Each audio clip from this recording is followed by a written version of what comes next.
Loué soit Jésus-Christ. Je remercie le Seigneur de me donner cette opportunité de venir parmi vous au cours de cette liturgie.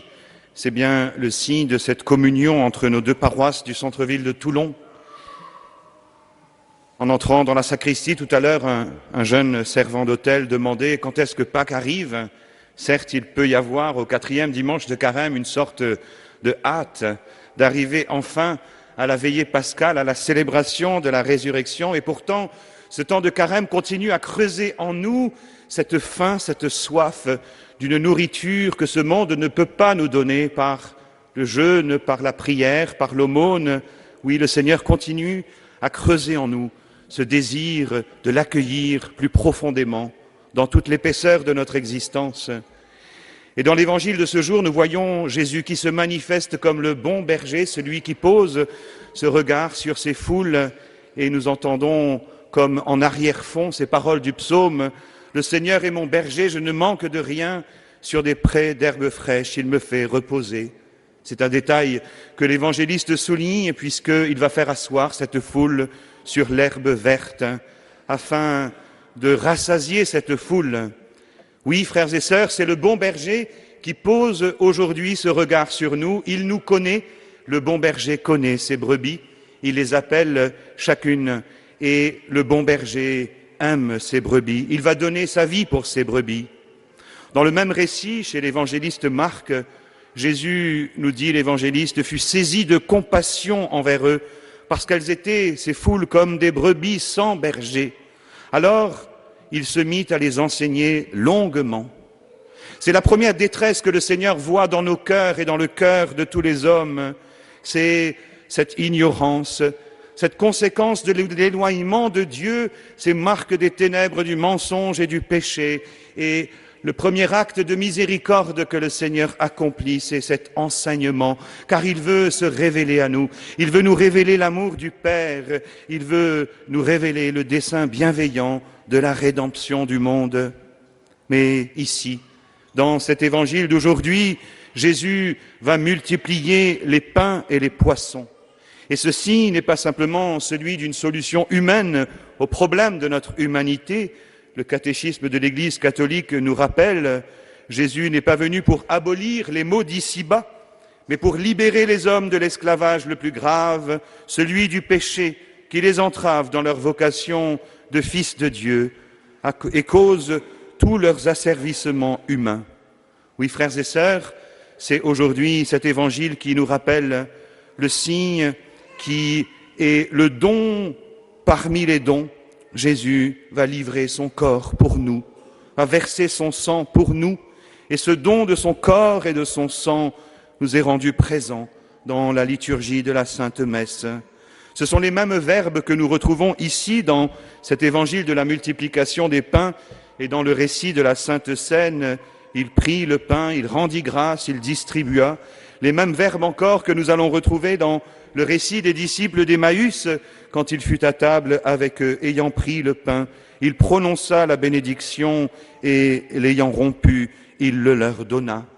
Et le texte poursuit avec cette belle phrase, « Alors leurs yeux s'ouvrirent et ils le reconnurent, mais il disparut à leur regard. » Alors leurs yeux s'ouvrirent et ils le reconnurent. Oui, nous reconnaissons Jésus présent dans le très saint sacrement de l'autel, Jésus présent dans cette petite hostie, ce morceau de pain qui devient son corps, car il veut nous rassasier. Et dans le récit des disciples d'Emmaüs, nous voyons cette disparition mystérieuse du Seigneur, car désormais, il y a un nouveau mode de présence parmi nous, et c'est cette présence eucharistique. Le saint curé d'Ars, bouleversé, ne pouvait s'empêcher de répéter « Il est là ». Il est là. Est-ce que dans nos cœurs, nous nous laissons saisir, frères et sœurs, par cette présence de Jésus? La première nourriture qu'il nous donne, c'est sa parole, car l'homme ne vivra pas seulement de pain, mais de toute parole qui sort de la bouche de Dieu. Cette deuxième nourriture annoncée, son corps et son sang. Car ma chair est la vraie nourriture, dira Jésus, et mon sang est la vraie boisson. Ce message tellement clair sera développé dans tout ce chapitre 6, si bien que, à la fin du chapitre, à partir de ce moment, nous dit le texte, beaucoup de ses disciples s'en retournèrent et cessèrent de l'accompagner.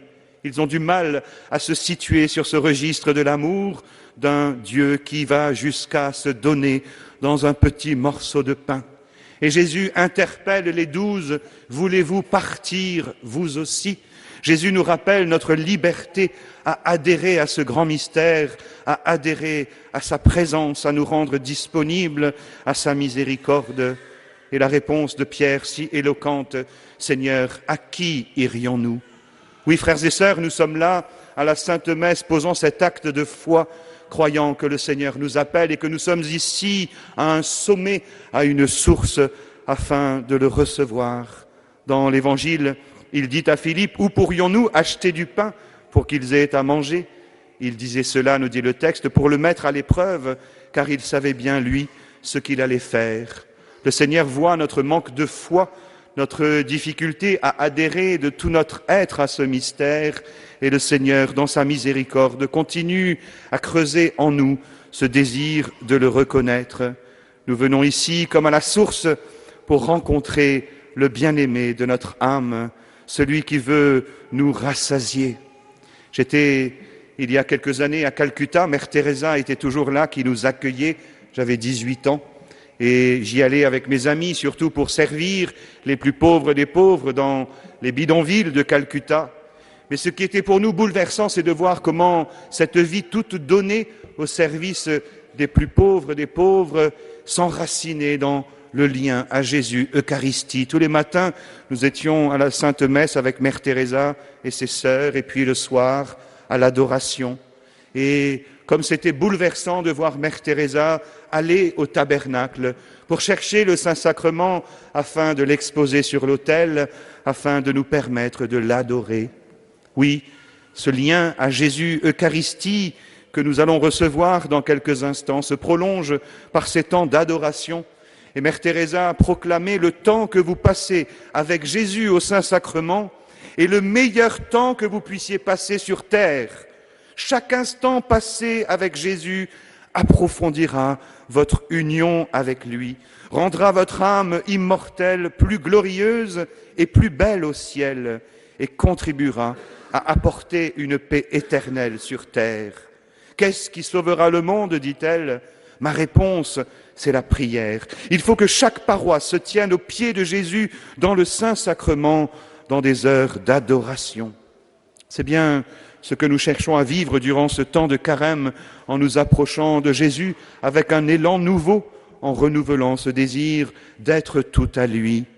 À la fin de l'évangile que nous avons entendu, ils veulent se saisir de Jésus pour le faire roi, mais leurs intentions ne sont pas bonnes, car ils se disent, en ayant Jésus pour roi, nous pourrons manger à notre faim. Ils n'ont pas saisi la portée de ceci, et Jésus les reprendra plus tard. Travailler non pas pour la nourriture qui se perd, mais pour la nourriture qui demeure jusque la vie éternelle.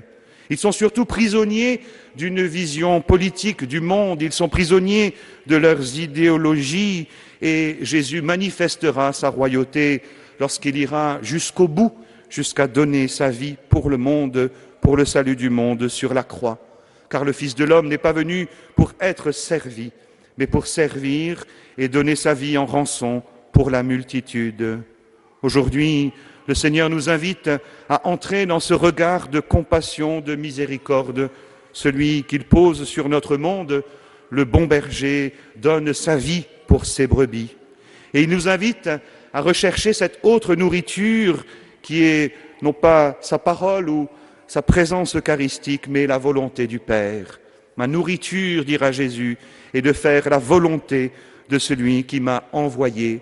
Voilà ces trois nourritures dont nous avons besoin et que nous accueillons en ce temps du carême pour suivre le Christ de manière renouvelée et pour vivre notre vie en répondant à l'appel à la sainteté. Je vous exhorte, mes frères, dira saint Paul dans l'épître aux Romains, par la tendresse de Dieu, à lui présenter votre corps, votre personne tout entière en sacrifice vivant, saint, capable de plaire à Dieu.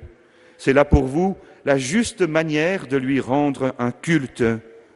Oui, frères et sœurs, si nous venons puiser à la source, si nous venons à l'Eucharistie comme à un sommet de notre vie, c'est bien pour que toute notre vie soit une offrande à la louange et à la gloire de Dieu, que toute notre vie soit donnée au service de nos frères et que le Christ puisse habiter en nous dans cette offrande de nous-mêmes. Dieu nous a tout donné en nous donnant son Fils bien-aimé. Le Fils nous donne tout en nous livrant son corps, en versant son sang. N'ayons pas peur de livrer toute notre vie à son amour miséricordieux. N'ayons pas peur de renouveler à l'école de la Vierge Marie ce oui total pour que notre vie soit offerte. Vous avez reçu gratuitement, dit Jésus, donnez gratuitement. Nous demandons cette grâce à Marie, femme eucharistique par excellence, en reprenant ces paroles de saint Jean-Paul II dans sa lettre encyclique « L'Église vit de l'Eucharistie ». Mettons-nous, dit-il, à l'école et à l'écoute de la très sainte Vierge Marie, en qui, plus qu'en quiconque, le mystère de l'Eucharistie resplendit comme un mystère lumineux. En nous tournant vers elle, nous connaissons la force transformante de l'Eucharistie. En elle, nous voyons le monde renouvelé dans l'amour. Vierge Marie, avocate des Toulonnais, apprends-nous, en ce temps de carême, en cette année de la miséricorde, à nous ouvrir à la présence de Jésus, le bon berger, qui veut renouveler nos âmes et qui veut nous conduire sur ce chemin de la sainteté. Amen.